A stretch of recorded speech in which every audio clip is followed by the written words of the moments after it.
तो दोस्तों एक कहावत है कि बहुत बुरे से कम बुरा ही सही।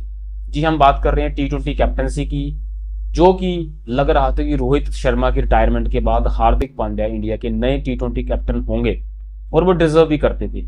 उन्होंने जिस तरीके से उतार चढ़ाव में से निकलते हुए उनको आईपीएल के दौरान काफी हेट मिली फैंस की तरफ से, उनको अपने दोनों होम ग्राउंड मुंबई और अहमदाबाद में लोगों ने बू किया और उनके साथ साथ पर्सनल इश्यूज भी चल रहे थे। उसके बाद उन्होंने उन हालातों के चलते हुए वर्ल्ड कप के अंदर अपना खोया हुआ सम्मान जो है वो वापस पाया अपनी परफॉर्मेंस के दम पे। उन्होंने बैट और बॉल दोनों से बेहतरीन प्रदर्शन किया और इंडिया के वर्ल्ड कप जीतने के मिशन में एक इंपॉर्टेंट रोल जो है प्ले किया। उसके बाद उनको सेम वानखेड़े के ग्राउंड में हार्दिक हार्दिक करके चीयर किया गया और उनको जो खोया हुआ सम्मान था वो वापस मिला। लग रहा था कि अब हार्दिक पांड्या ही इंडिया के अगले T20 कप्तान होंगे, लेकिन उसके बाद मैनेजमेंट को लगा कि हार्दिक पांड्या की इंजरी प्रो प्लेयर है, वो वेरी ऑफन वो जो है इंजर्ड होते रहते हैं। उसके साथ साथ वर्कलोड मैनेजमेंट के चलते हुए और बीच में वो बहुत सारी सीरीज जो है उन्होंने स्किप भी की हैं। लास्ट 1-2 साल में उन्होंने बहुत सारी सीरीज स्किप कर दी, इवन कि वो जब फिट थे। इस चीज को देखते हुए उन्होंने सूर्य कुमार यादव के साथ जाना सही समझा। उनको लगा कि सूर्य कुमार यादव जो है वो ऐसा प्लेयर है कि वो मैक्सिमम टाइम टीम के साथ रहेगा और वो मैच खेलेगा, बहुत कम मैच जो है स्किप करेगा। ऑल्दो मैं भी चाहता था कि हार्दिक पांड्या इंडिया के अगले T20 कप्तान हो, लेकिन जब ये खबर आई कि हार्दिक पांड्या शायद उनकी प्लानिंग में नहीं है, तो एक डर था कि कहीं केएल राहुल को अगला कप्तान ना बना दिया जाए। मैं आपको बता दूं कि मैं केएल राहुल को पर्सनली कोई डिसलाइक नहीं करता। केएल राहुल एक बहुत अच्छा प्लेयर है, क्लास प्लेयर है, लेकिन he is a defensive mindset player. और इस मॉडर्न क्रिकेट के अंदर आपको अगर आईसीसी टूर्नामेंट जीतनी है, आप डिफेंसिव माइंडसेट के साथ आईसीसी टूर्नामेंट नहीं जीत सकते। तो मैंने जब अगली कप्तानी के लिए नाम देखा सूर्य कुमार यादव का, तो मुझे ये बात दिमाग में आई कि चलो बहुत बुरे से कम बुरा ही सही। जैसे कि हमने माइंडसेट की बात की, हार्दिक पांड्या एक अटैकिंग माइंडसेट प्लेयर है, वो उसकी गेम में भी साफ दिखता है। सेम सूर्य कुमार यादव की बात कर ली जाए, वो तो ओनली अटैकिंग क्रिकेट ही खेलते हैं। हार्दिक पांड्या स्टिल गेम के अकॉर्डिंग कई बार इनिंग को एंकर भी करते हैं। हमने श्रीलंका के अंदर एशिया कप में पाकिस्तान के खिलाफ उनकी इनिंग देखी थी, एक पार्टनरशिप हुई थी ईशान किशन के साथ। उसके अंदर उन्होंने पहले इनिंग को एंकर किया, स्लो खेले, स्ट्राइक रोटेट की, फिर अटैक किया। बट जो सूर्य कुमार यादव है, ही इज ओनली अटैकिंग, और ये चीज उनकी कैप्टनसी में भी झलकती है। उन्होंने 2 सीरीज के अंदर कप्तानी की है, साउथ अफ्रीका और सीरीज के अंदर और ऑस्ट्रेलिया सीरीज के अंदर, और ये चीज साफ देखी है ही इज अटैकिंग कैप्टन। और आज मॉडर्न क्रिकेट के अंदर आप डिफेंसिव माइंडसेट के साथ आईसीसी टूर्नामेंट नहीं जीत सकते। मैं बात कर रहा हूँ केएल राहुल।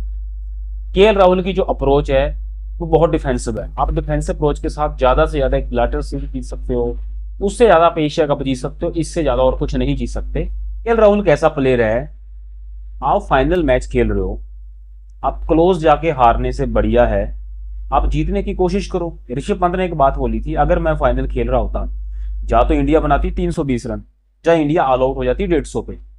आप 150 बना के भी आपको पता है कि हारोगे, 240 बना के भी आप हारे हो। 240 एक डिफेंडिंग टोटल नहीं है आज की मॉडर्न क्रिकेट के अंदर। तो मैं आपको एक एग्जाम्पल देता हूँ, इंग्लैंड और ऑस्ट्रेलिया के मैच की और इंडिया ऑस्ट्रेलिया के मैच की। मैं यहाँ पे बात कर रहा हूँ जोस बटलर की। तो आप देख सकते हो कि स्क्रीन पे ऑस्ट्रेलिया और इंग्लैंड का एक मैच था, ऑस्ट्रेलिया के अंदर खेला जा रहा था। उस मैच के अंदर इंग्लैंड ने 22 ओवर्स के अंदर सिर्फ 107 रन पे 4 विकेट खो दिए थे, और वो चारों विकेट जो है उनके इन फॉर्म मेन बैट्समैन थे, Jason Roy, Joe Root, Jonny Bairstow, Alex Hales, और फिर बैटिंग करने आते हैं जोस बटलर। आप इमेजिन करो 22 ओवर्स, ऑलमोस्ट हाफ ओवर्स खत्म हो चुके हैं और रन सिर्फ 107 बने हैं। वहां पे जोस बटलर ने इनिंग को एंकर करने की बजाय स्ट्राइक रोटेट करते हैं, एंकर करते हैं, डिफेंस अप्रोच के साथ जाने की बजाय उन्होंने अटैकिंग क्रिकेट खेली और उन्होंने 83 बॉल्स में सेंचुरी बना दी। और इंग्लैंड का टोटल था 302 रन। जो टीम ने 107 रन पे 4 विकेट खो दिए थे और ये 107 रन उन्होंने 22 ओवर्स में बनाए थे, उस टीम ने फिनिश किया टोटल 302 रन पे। अब बात कर लेते हैं वर्ल्ड कप फाइनल की। वर्ल्ड कप फाइनल में इंडिया की जो सिचुएशन है वो कहीं ज्यादा बेटर थी। इंडिया ने जब 3 विकेट खोए थे तो इंडिया के 10 ओवर में 81 रन थे, मतलब 8 की रन रेट से इंडिया खेल रही थी, जो कि एक डिसेंट पोजीशन थी। मैं डिसेंट भी नहीं कह सकता, बहुत बढ़िया पोजीशन थी। और उस टाइम केएल राहुल के साथ थे विराट कोहली। उसके बाद 2 बैट्समैन ने आना था, सूर्य कुमार यादव और रविंद्र जडेजा। और उस सिचुएशन में केएल राहुल ने क्या किया, केएल राहुल ने 107 बॉल्स में 66 रन बनाए और सिर्फ एक बाउंड्री मारी थी, सिर्फ एक बाउंड्री। अब मुझे एक बात बताओ, इन 107 बॉल्स को अगर जोस बटलर जैसे बैट्समैन ने खेला होता, या हार्दिक पांड्या ने खेला होता, ऋषभ पंत ने खेला होता, तो इन 107 बॉल्स में उन्होंने आराम से, मैं मिनिमम बात कर रहा हूं, मिनिमम 90 रन बनाने थे, 90 रन उन्होंने बना देने थे, जिससे इंडिया का टोटल होना था कम से कम 270-80 रन। और कुछ भी हो सकता था। इंडिया की जिस तरीके की बॉलिंग चल रही थी तो इंडिया डिफेंड कर सकती थी, लेकिन आपने 107 बॉल्स में 66 रन बना के क्या कर लिया। तो एक प्लेयर की जो अप्रोच होती है, एक माइंडसेट होता है, वो जैसा उसकी गेम में होता है वैसा ही उसकी कैप्टनसी में होता है। यही बात है केएल राहुल की कैप्टनसी में, जैसा ही वो डिफेंसिव माइंडसेट प्लेयर है वैसा ही वो डिफेंसिव माइंडसेट कैप्टन भी है। आप एम एस धोनी की बात कर लो, एम एस धोनी एक वर्साटाइल प्लेयर थे, वो स्लो भी खेलना जानते थे, तेज भी खेलना जानते थे। यही चीज झलकती थी उनकी कैप्टनसी में। वो कभी अटैकिंग कैप्टनसी भी कर लेते थे, कभी वो डिफेंसिव माइंडसेट के साथ चलते थे, जहां पे उनको लगता था कि यहाँ पे अटैक करने की जरूरत नहीं है। आप बात कर लो राहुल द्रविड़ की, राहुल द्रविड़ की मैं एज ए प्लेयर बात कर रहा हूँ। Rahul Dravid as a player भी डिफेंसिव माइंडसेट वाले कैप्टन थे, इसलिए वो कामयाब नहीं हो पाए। मुझे लग रहा था कि अगर हार्दिक पांड्या कैप्टन नहीं होंगे, कि शायद कहीं केएल राहुल को कैप्टन ना बना दिया जाए, तो फिर आप मानो या ना मानो इंडिया के आगे इन फ्यूचर उनके वर्ल्ड कप जीतने के चांस थे 0। केएल राहुल के साथ आप मैक्सिमम एशिया कप जीत सकते हो, मैक्सिमम बिलैटरल सीरीज जीत सकते हो, ट्राई सीरीज जीत सकते हो, लेकिन आप वर्ल्ड कप नहीं जीत सकते। इस मॉडर्न क्रिकेट के अंदर अगर आपको वर्ल्ड कप जीतना है तो आपकी जो अप्रोच है वो अटैकिंग होनी चाहिए, जैसे कि रोहित शर्मा की थी इस वर्ल्ड कप के अंदर।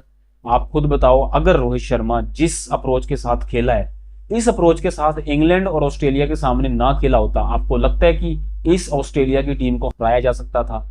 अगर रोहित शर्मा 92 रन की इनिंग ना खेलता, ऑलमोस्ट 200 रन की स्ट्राइक रेट के साथ, आपको लगता है कि ऑस्ट्रेलिया हार सकती थी? ऑल्दो मैं भी चाहता था कि हार्दिक पांड्या जो है हमारे अगले कैप्टन हो, क्योंकि एक तो एज फैक्टर की बात कर ली जाए, जो हार्दिक पांड्या की जो एज है वो उसकी साइड में है, वो एक कम से कम 10 साल वो कैप्टनसी कर सकते हैं।